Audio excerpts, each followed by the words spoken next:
Ռուզան կողքան։ Դուրս է գալիս, որտեսի Ալիշնի Մեխակյանը դեպից Ալիշնի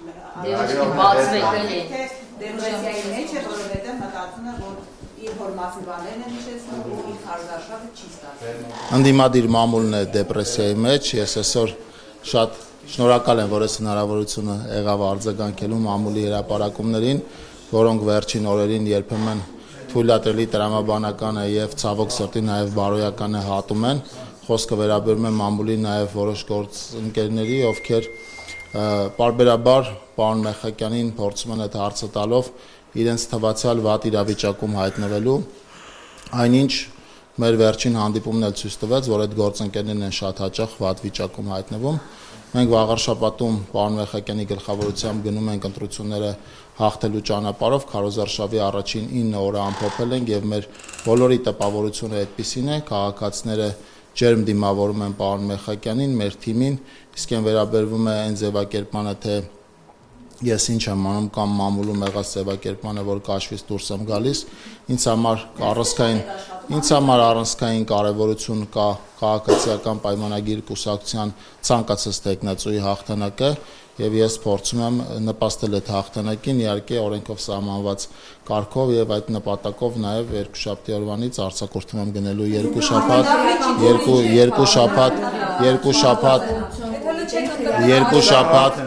երկու շաբաթ հարգելի գործընկերներ, երկու շաբաթ արձակուրդում եմ գտնվելու, որպեսզի միանամ նաեւ վաղար շաբաթում քարոզարշավ իրականացնող մեր թիմին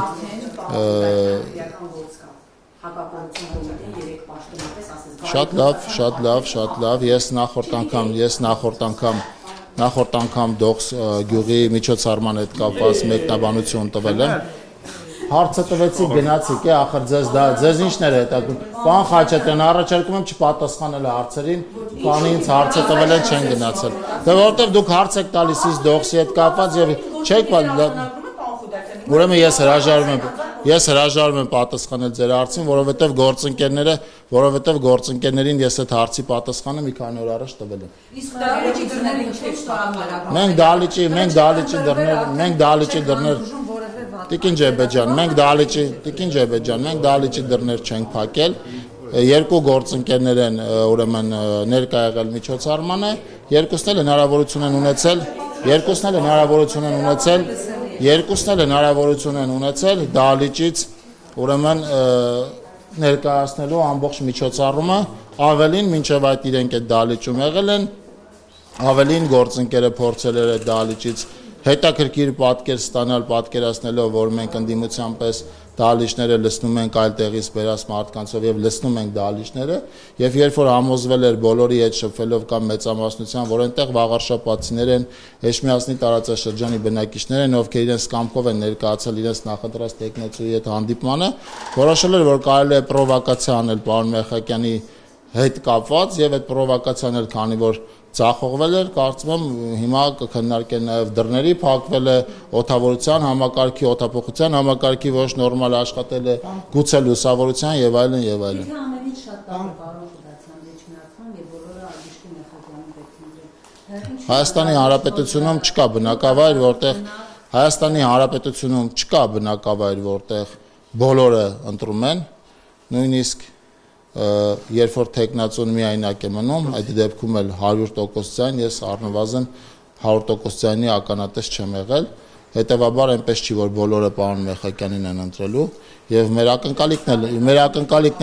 մեր ակնկալիքն հաղթելու համար անհրաժեշտ չի բոլորը ընտրեն, հաղթելու համար անհրաժեշտ է 50+1% ընտրեն եւ մենք վստահ ենք, որ 50+1%-ը վաղարշապատի բնակության ընտրելու է պարոն Մեխակյանին, իսկ ինչ վերաբերվում է իմ արձակուրդ գնալուն Դա հաստատվել է 1 շաբաթ կամ 10 օր առաջ, ուրեմն կառավարության կայքում դրա մասին կա տեղեկացված եւ ավելին այդ արձակուրդի մի մասը մի օրը ես արդեն հասկացրել եմ, արձակուրդից հետ եմ վերադարձել ազգային ժողովում ներկայացնելու տարածքային կառավարման եւ ենթակառուցվածքների նախարարության 2026 թվականի բյուջեն եւ հետո շարունակելու եմ նաեւ արձակուրդի միացած մասը համատեղ հաջողություն գրանցելու իմ գործընկերների հետ վաղար շաբաթում։ Պարոն Խուդատյան, իսկ աշխատանքները չեն դուժի, որ դուք հանում քարոզարշավի Աշխատանքները, պարոն Կիրակոսյան, աշխատանքները չեն դուժի, նախարարը օրենքով սահմանված կարգով ունի արձակուրդի համար անհրաժեշտ օրեր, հանգիստս կտուժի հերթական անգամ, բայց սովորենք, որ այս պրոցեսների մեջ գտնվելով շատ հաճախ արձակուրդ ենք վերցնում քարոզարշավներին մասնակցելու, ընտրական այս կամ այն պրոցեսներին մասնակցելու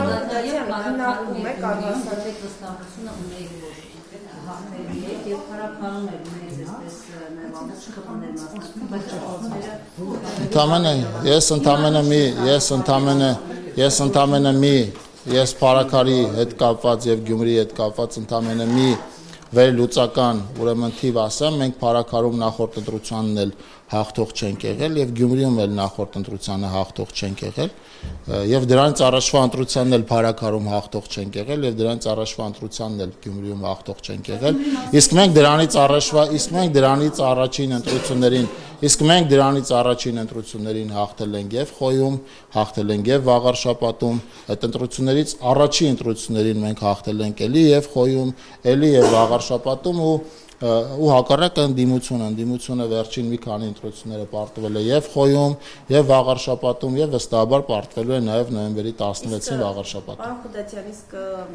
հնարավոր կոալիցիաներ կամ համագործակցություն։ Մենք գնում ենք ընտրություններին 50+1 ձայներ ստանալու առանց կոալիցիայով համայնքում իշխանություն ստանձնելու եւ հետեւաբար այդպիսի սցենարներ չենք քննարկում։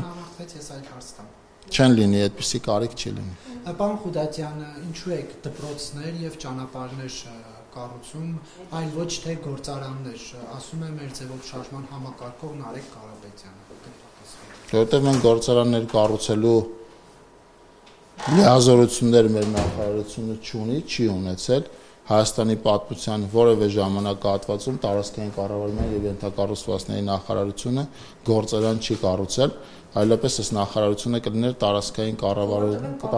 կառավարման եւ օրինակ գործարանաշինության նախարարություն։ Բայց ես դուք լսեցիք, որ քննադատության է արժանանում դպրոց ճանապարհ կառուցելը։ Զարմանք ստացա,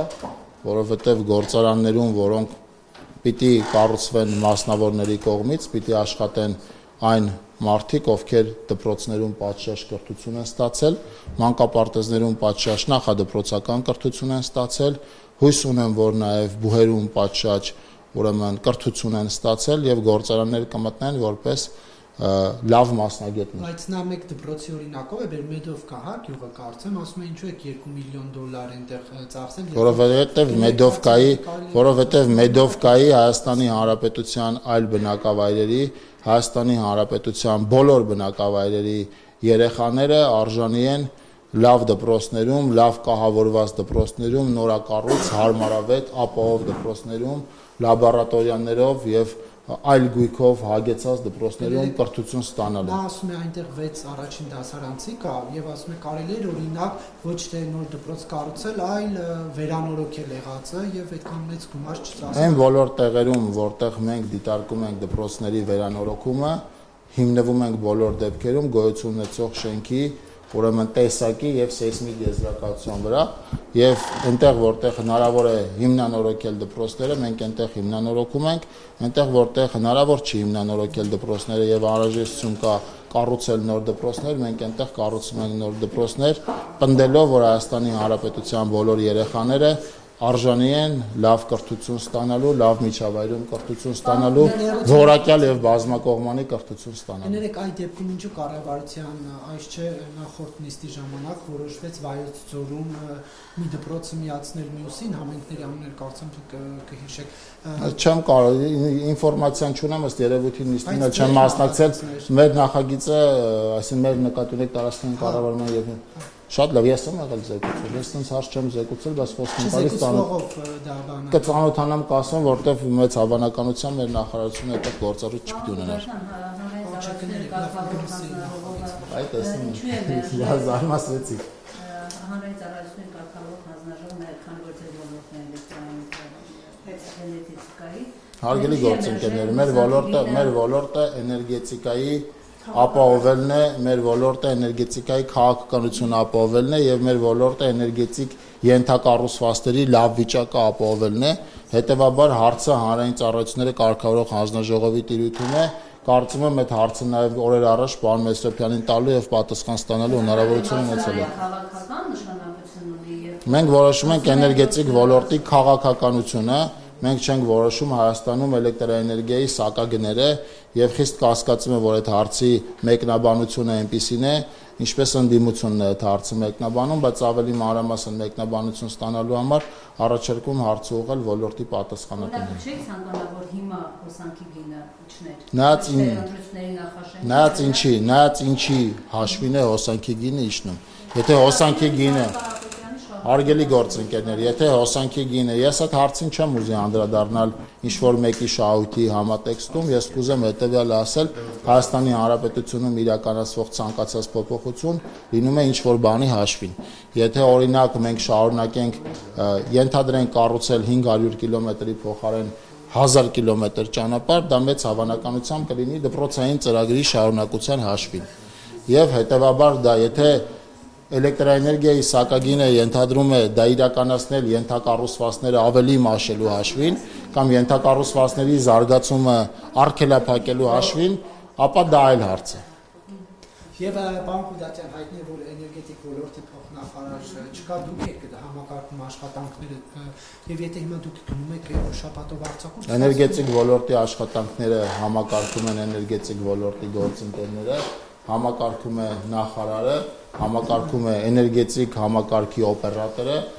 ոլորտային մասով համակարգում են ոլորտային առանձին պատասխանատուները, համակարգում են էներգետիկայի վարչության գործընկերները, այսինքն էներգետիկ ոլորտը չի համակարգվում մի անձի կողմից եւ հետեւաբար մի անձի բացակայությունը հիմա եթե փոխնախարար չունենք այդ գծով դուք էլ ասել եք որ դուք եք մենք նախարարությունը վերջին ամիսների ընթացքում ուրեմն համալրել ենք բանիմաց գործընկերներով, ովքեր անխափան իրականացնում են Հայաստանի Հանրապետության էներգետիկ ոլորտի համակարգումը եւ էներգետիկ ոլորտի աշխատանքը։ Շնորհակալություն։ Փոխնախարար չունենք, առաջիկայում կունենանք։ Այո, առաջիկայում կունենանք, պետք է